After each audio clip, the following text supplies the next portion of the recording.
Il y a souvent un schéma que je vois beaucoup chez les grandes sœurs particulièrement, c'est le schéma de l'hyper-indépendance. Les grandes sœurs, c'est des personnes qui sont hyper indépendantes.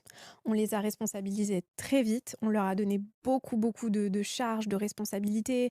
On a tendance à être hyper vigilante, à avoir besoin de tout contrôler autour de nous. Pourquoi? Parce que nous, on n'a pas toujours eu la possibilité de pouvoir nous reposer sur quelqu'un Mmh. d'autre. C'était un peu nous sur qui on se reposait.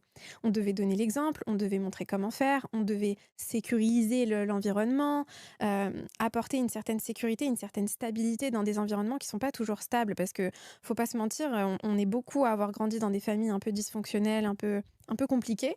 Donc la grande sœur, c'est quelqu'un qui va avoir beaucoup tendance à souvent moi je vois beaucoup d'entrepreneurs, chez les grandes sœurs, beaucoup de femmes, très ambitieuses, qui ont besoin de liberté financière, qui ont besoin de voyager, qui ont besoin de se créer une vie, qui est assez différente de celle que dans lesquelles, elles ont grandi. Parce que forcément, quand tu grandis dans un environnement où on te donne autant de responsabilités, où tu dois montrer l'exemple, il y a assez peu de liberté finalement dans tout ça, tu vois? Donc c'est pour ça que la liberté, c'est souvent une valeur très importante que je vois chez les grandes sœurs Mmh. particulièrement, tu vois? Ouais, c'est une de mes valeurs, les Ouais, plus fortes. ouais et tu vois, Se remettre en valeur, ouais, ouais. c'est complètement vrai.